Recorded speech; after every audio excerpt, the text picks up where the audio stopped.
ICE Learning Center, Ground Properties. To view or edit data related to ground properties, click on the link in the General tab under Global Data. 2 different material and soil layers can be specified here: the ground layers under the basement slab, and the ground layers outside vertical basement walls.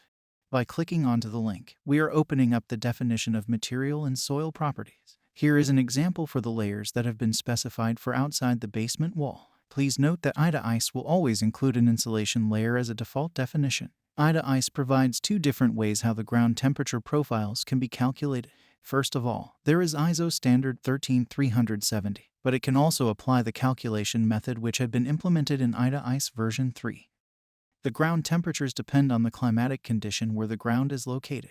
In case the user has not selected an annual climate file, we will need to specify the ground temperature that should be used for the calculation.